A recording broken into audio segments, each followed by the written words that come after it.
Hey guys, welcome to Unboxking, where we open things from tech to drones direct from the source. Today I'm super excited. I've got a Phantom 4 drone ready to unbox, and let's get started. What about me? Hey, no, Phantom 3 Standard, I love you. You've been a fantastic drone. 120,000 meters, 125 flights, never had a problem with you. Well, a couple here and there, but overall you've been a great drone. But what will happen to me? Well, instead of just sitting in a box, I'm going to auction you off to somebody who would really enjoy you. Okay.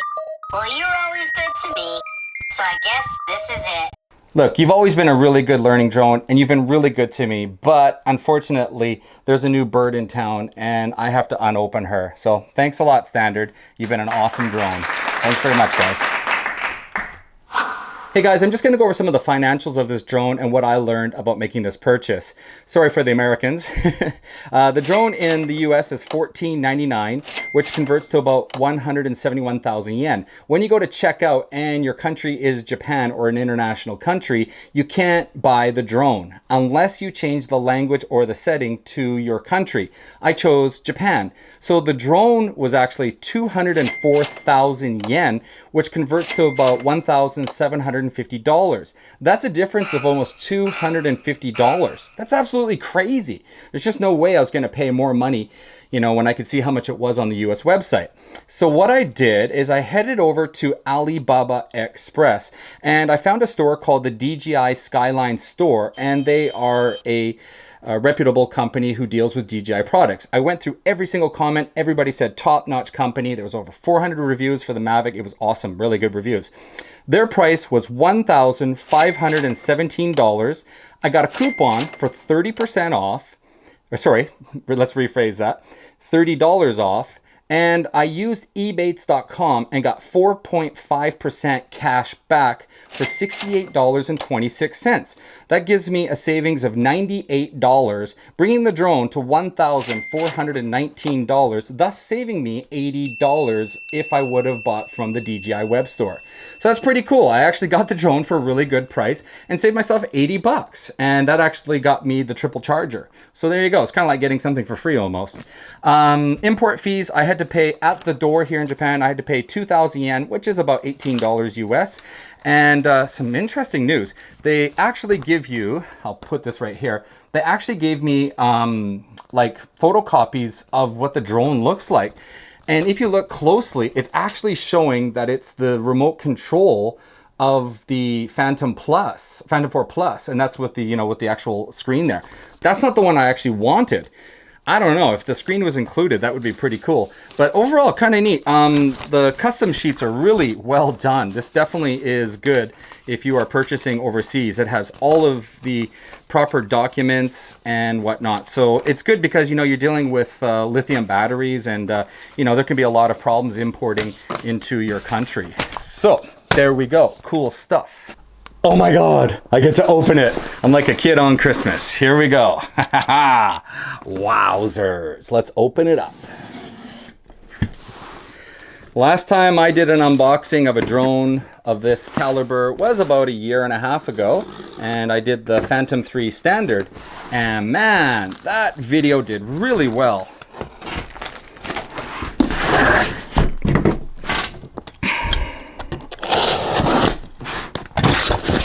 Okay, here we go. The first thing you see is your drone, and then the the triple charger sitting right there. Triple charger, there it is. Awesome, good stuff. All right, here we go. It's drone time.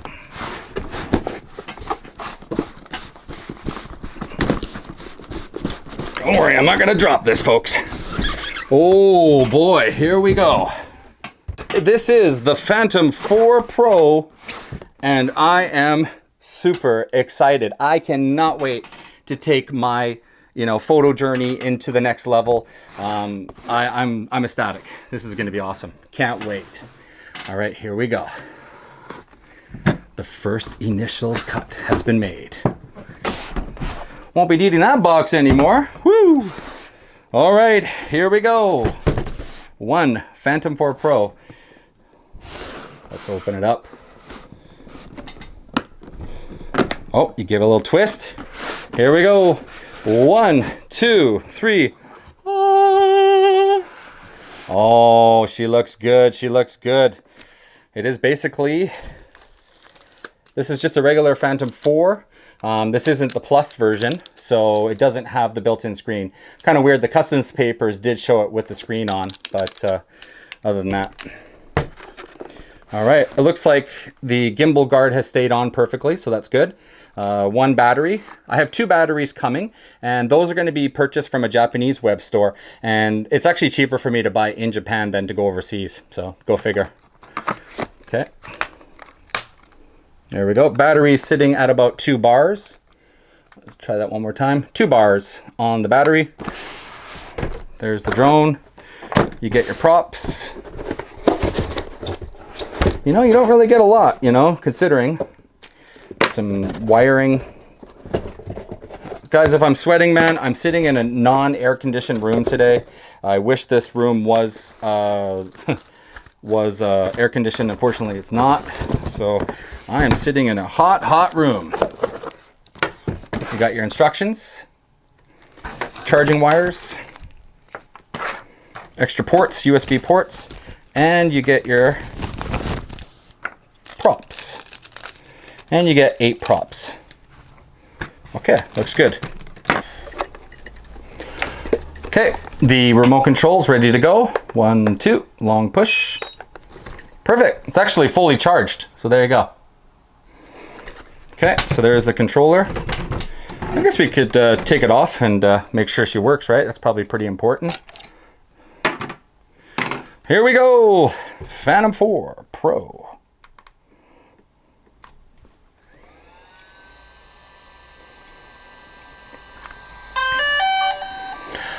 Ah, best sound ever. She works.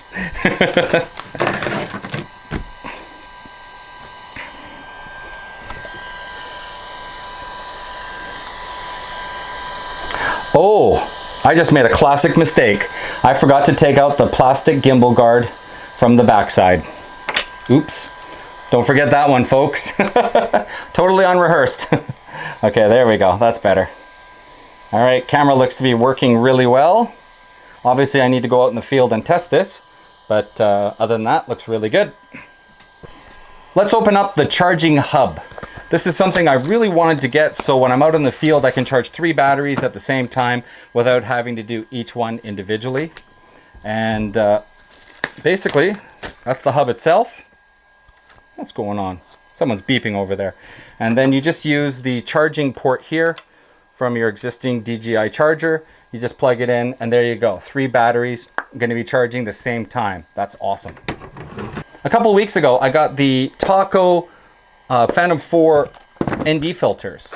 And if you're not familiar, it's basically sunglasses for your drone's lens. And they look something like that. And you just basically unscrew the main cap on the Phantom 4 Pro camera. And then you just basically screw these right onto it like so. It's really easy to do. These cost about $75. So they're a little expensive, but I think you really want to get quality ND filters. So there you go. ND filters from the Taco store. Totally recommend. I've used these on my other friend's drone and they're fantastic. Really good.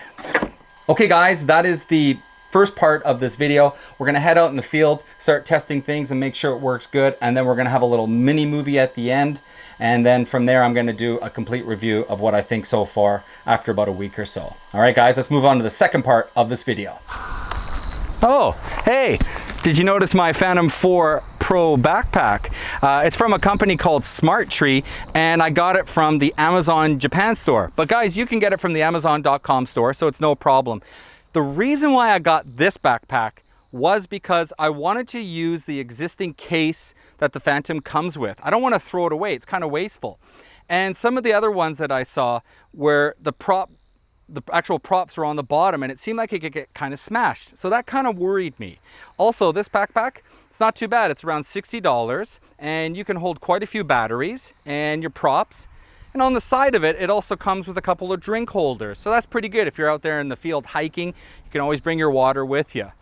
Other than that, it's really easy to open and close it, and I like how the lock system is easily accessible when just a flap with a Velcro piece. Other than that, guys, I like this backpack. I'm gonna give it a thumbs up. I like it. Okay, it's Phantom 4 Pro time. Here we go. First flight with brand new drone. Let's go.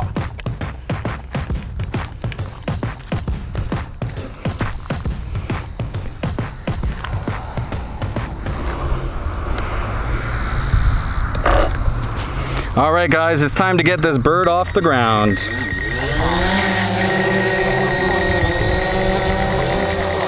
All right, good. Now, I do admit I have actually flown this around my house just to make sure everything works good. But other than that,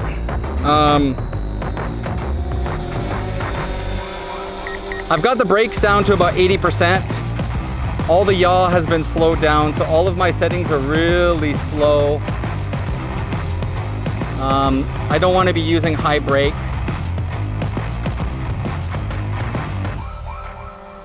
And there you go. The brake is still a bit strong. I want to be turning that brake down a little bit. But let's take it up for a little bit of a spin and see what this looks like. All right, let's start recording. All right, there we go. We are now recording, and we are out at this beautiful rice field out here in Japan. The actual property we're on is from a dentist, and this is his property, and he allows people to fly drones on here. And the JDA, or the Japan Drone Association, is using this to teach people and to fly safely in a very, constricted area. So I'm actually with Mr. Mizube, the captain, today, and we're just flying. Let's see, where am I? I should be back over here. There I am. Let's go fly over to me.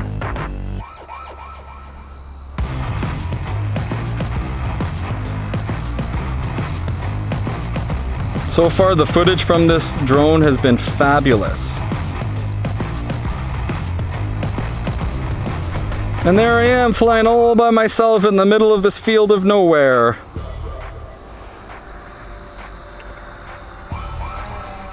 Okay guys, well, I'm pretty happy with this. What I'm gonna do is film with this drone for a couple of weeks and do lots of various locations in Japan. And now, let's take a little mini movie here and show you what it looks like. Let's go to it.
Ah, morning coffee.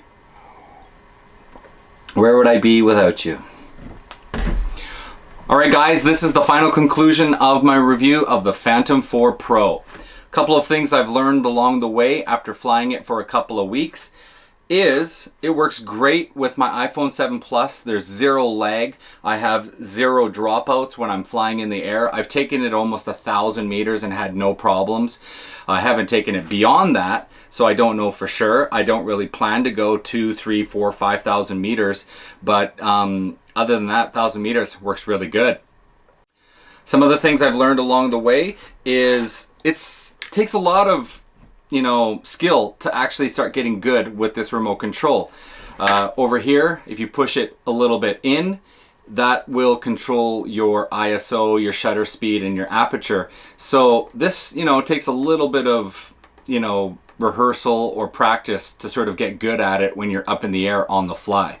This button here, when you push it just a little bit, it'll actually do the auto focusing. So that's pretty good. If you push it more in, it'll switch from video mode to camera mode. So that's something I've kind of been struggling with. If you push it too hard, now you're in picture mode.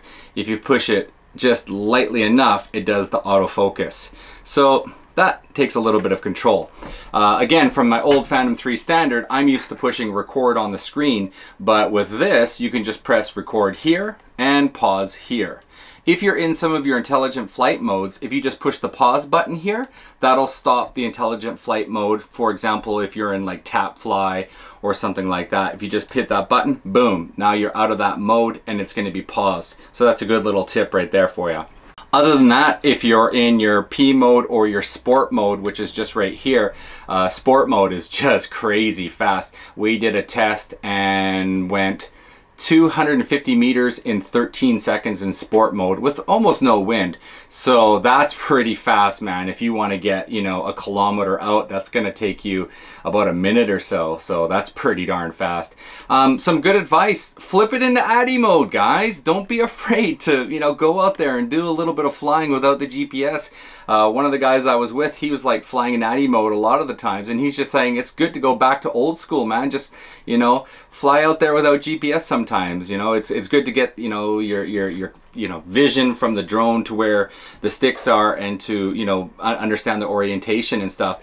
And actually, I had a situation where I was actually going up towards a Japanese shrine in tripod mode, and the GPS mode actually kicked out and I went into ADI mode, and I heard on my remote control, ADI mode, and I knew right away what was happening. And right then I started, manually controlling the sticks and making sure it wasn't going to hit towards the trees and stuff like that. So always, don't be afraid to go to ADI mode in a large open space. Don't go into a, small park and, oh, I crashed my Phantom 4 Pro. Nigel told me to go into ADI mode. No. Make sure you go in a big, large open space.